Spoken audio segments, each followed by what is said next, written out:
ఇరాన్కి supreme commander Ayatollah Khamenei తర్వాత ఎవరు?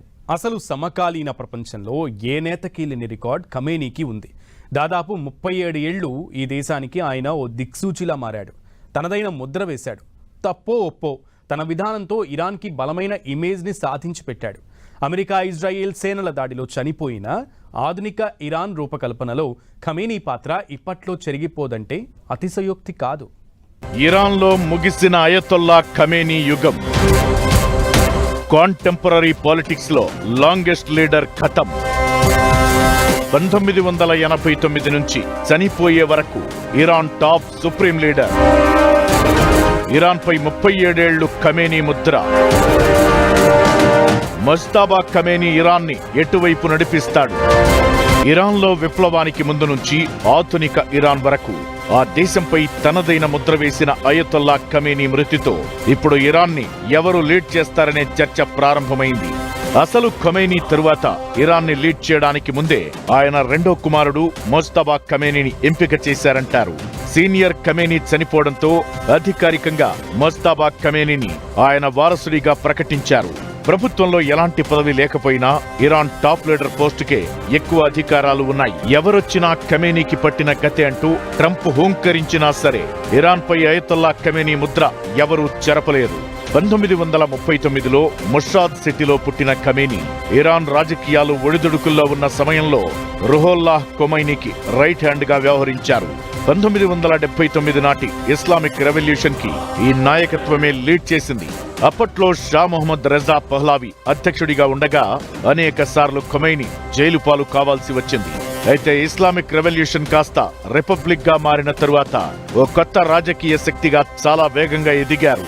1981 నుంచి 1989 వరకు ఇరాన్ కు అయతొల్లా ఖమేనీ అధ్యక్షుడిగా కూడా వ్యవహరించారు. ఇక్కడే ఇరాన్లో ఓ ముస్లిం మత పెద్ద రాజకీయాల్లోనూ కీలక పాత్ర పోషించడం ప్రారంభమైంది. ఈ కాలంలోనే ఇరాన్ ఇరాక్ యుద్ధం కూడా చోటు చేసుకోగా ఇరాన్ రెవల్యూషనరీ స్టేట్ గా నిలకడగా మారింది. 1989లో ఖొమైనీ చనిపోవడంతో ఇరాన్ సుప్రీం కమాండర్ గా పదోన్నతి దక్కింది. టాప్ సుప్రీం కమాండర్ గా దేశంలోని అత్యున్నత వ్యవహారాలపై పట్టున్న పదవి దక్కడంతో ఇరాన్లో అయతొల్లా ఖమేనీ అసలు హయాం ప్రారంభమైంది. ఇరాన్లో సుప్రీం కమాండర్ కే ఇస్లామిక్ రెవల్యూషనరీ గాడ్ కార్ప్స్ పై పూర్తి అధికారం ఉంటుంది.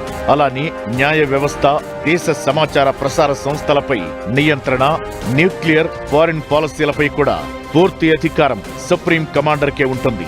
అలా దేశంపై సంపూర్ణ అధికారాలు దక్కడంతో అయతొల్లా ఖమేనీ ఇరాన్ కి ఓ బలమైన ఇమేజ్ ని సంపాదించి పెట్టారు. అది తప్పా ఒప్పా పక్కన పెడితే పశ్చిమ దేశాలకు, ప్రత్యేకించి అమెరికాతో దశాబ్దాల వైరం కొనసాగించారు. సిరియా, ఇరాక్, లెబనాన్, యెమెన్ దేశాలతో జరిగే అంతర్యుద్ధాలు కానీ ఇతర దేశాలతో సంబంధాలను ప్రభావితం చేయడంలో ఇరాన్దే ప్రముఖ పాత్ర కావడంతో అయతొల్లా ఖమేనీది కీలక పాత్ర. అంతేకాదు సమకాలీన ప్రపంచంలో ఓ దేశానికి ఇన్నేళ్లు అంటే 1989 నుంచి 2026 వరకు అధినేతగా వ్యవహరించిన నేత మరొకరు లేరు. ఇప్పుడు అలాంటి పాత్రలో ఖమేనీ రెండో కుమారుడు ముజ్తబా ఖమేనీని నియమించారు. 1969లో ముషాద్లో జన్మించిన ముజ్తబా ఖమేనీ గత 2 దశాబ్దాల నుంచే ఇరాన్ రాజకీయాల్లో కీలక పాత్ర పోషిస్తున్నారు. ముజ్తబా తొలిసారిగా 2005 ఎన్నికల సమయంలో జనంలోకి రాగా అప్పట్నుంచి పొలిటికల్ నెట్వర్క్ పెంచుకున్నట్లు చెబుతారు. అలానే తన తండ్రి తరపున పవర్ పాలిటిక్స్ చేయడంలోనూ కీలక పాత్ర ఉందంటారు. ఇరాన్ ఇరాక్ యుద్ధంలోనూ ఆర్మీలో పనిచేసిన ముజ్తబాకి ప్రస్తుతం ఇరాన్ రెవల్యూషనరీ గాడ్ కార్ప్స్ తోనూ మంచి రిలేషన్ ఉందని చెబుతారు. గతేడాదిలో అమెరికా ఇరాన్ పై దాడి చేసిన సందర్భంలోనే తన భవిష్యత్ వారసుడిగా అయతొల్లా ఖమేనీ ముజ్తబాని నియమించారు. అందుకే అయతొల్లా ఖమేనీపై దాడి జరిగిన కొన్ని గంటల వ్యవధిలోనే ముజ్తబా నియామకం గురించి ఇరాన్ ప్రకటించగలిగింది. ఇక ఇప్పుడు ఇరాన్ పై అమెరికా, ఇజ్రాయెల్, యూకే ముప్పేట దాడి జరుగుతుండటంతో ఏం జరగనుందనే అంశం ఇరాన్తో పాటు ఇతర ప్రపంచ వాసులకు ఉత్కంఠగా మారింది.